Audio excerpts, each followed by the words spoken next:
Vous êtes-vous déjà demandé pourquoi le conflit entre Israël et l'Iran est si intense et semble ne jamais s'arrêter? Ce n'est pas juste une dispute politique ou une question de territoire. Cette rivalité remonte à très longtemps, à une histoire vieille de plusieurs milliers d'années qui commence avec deux frères, Ismaël et Isaac, les fils d'Abraham. Un homme central dans la Bible. Si ce genre de contenu vous plaît, abonnez-vous. Abraham avait deux fils, mais ils sont nés dans des circonstances très différentes. Isaac est le fils de Sarah, la femme d'Abraham, dont la naissance avait été promise par Dieu, ce qui en faisait un enfant spécial et porteur d'une alliance divine. Ismaël, lui, est le fils d'Agar, la servante de Sarah. Ces deux enfants ont grandi dans des conditions différentes, avec des destins bien distincts, qui allaient influencer toute l'histoire du Moyen-Orient. Isaac est considéré comme le père du peuple d'Israël, appelé aussi les Israélites, qui deviendront plus tard les Juifs. Ce peuple a une relation particulière avec Dieu, fondée sur une alliance unique, une promesse que Dieu a faite à Abraham et à ses descendants par Isaac. Cette alliance porte une dimension spirituelle très forte, une foi monothéiste qui s'est transmise de génération en génération. Ismaël est quant à lui reconnu comme l'ancêtre des peuples arabes.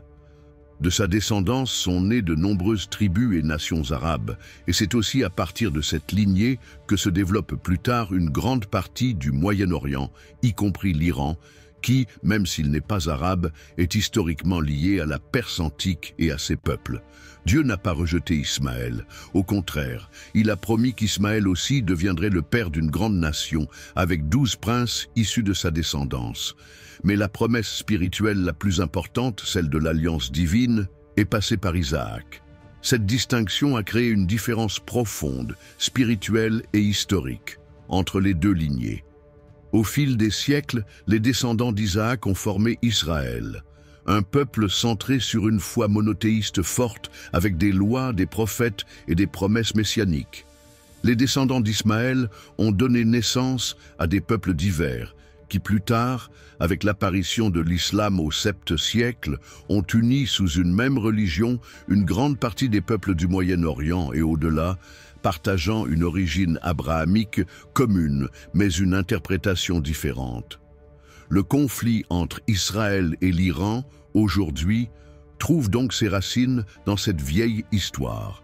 Ce n'est pas uniquement une querelle politique, c'est aussi une tension spirituelle et culturelle très ancienne. Passons maintenant à l'histoire récente. En 1948, après des siècles d'exil, de persécution et surtout après l'horreur de l'Holocauste, Israël a été officiellement créé comme État. Pour les Juifs, c'était un moment extraordinaire. Le retour dans leur terre promise, l'accomplissement d'une promesse divine qui leur avait été faite il y a des millénaires. Mais ce retour a été vécu très différemment par les pays arabes voisins. Pour eux, c'était une injustice, une colonisation imposée, un déni de leurs droits. Cela a déclenché immédiatement une guerre, connue sous le nom de guerre de 1948, où Israël a dû lutter contre plusieurs pays arabes qui voulaient empêcher la création de cet État. Malgré les difficultés, Israël a résisté et a même réussi à étendre son territoire.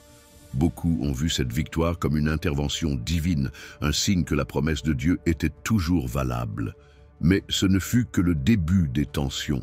En 1967, une autre guerre majeure, appelée la guerre des 6 jours, a changé la carte du Moyen-Orient.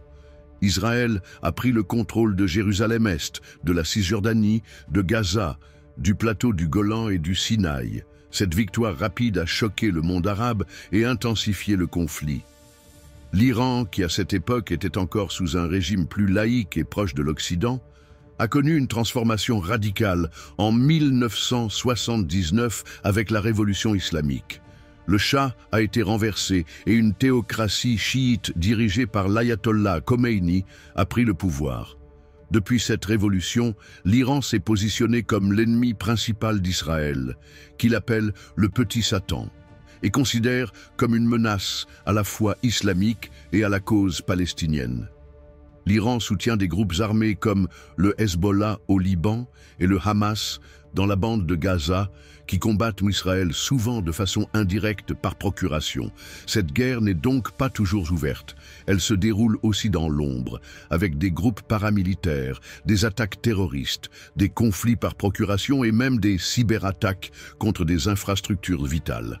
Spirituellement, cette tension est aussi décrite dans la Bible. Des livres comme Ézéchiel, Daniel et l'Apocalypse parlent d'un conflit qui précède la fin des temps, impliquant Israël et des nations comme l'Iran, appelée la Perse dans ces textes anciens. Malgré cette violence et cette peur, la Bible offre un message d'espoir. Dieu promet que la paix viendra un jour. Ceux qui gardent la foi seront protégés, et un jour, la guerre prendra fin avec le retour de Jésus-Christ. Aujourd'hui, en 2025, les tensions sont à nouveau très fortes. Des combats directs ont eu lieu, avec des centaines de morts, des villes en état d'alerte, et le monde entier retient son souffle. Mais pour ceux qui connaissent les prophéties, tout cela n'est pas une surprise. C'est le déroulement d'un plan divin déjà annoncé il y a des millénaires. Ce conflit est donc bien plus qu'une dispute territoriale ou politique. C'est une lutte ancienne entre deux lignées, entre deux visions du monde. Chaque personne doit se demander où elle se place dans cette histoire. Cherchez la paix, la foi et la confiance en Dieu. Si cette vidéo vous a parlé, laissez un like et abonnez-vous. Partagez et restez vigilants. Laissez-moi un commentaire.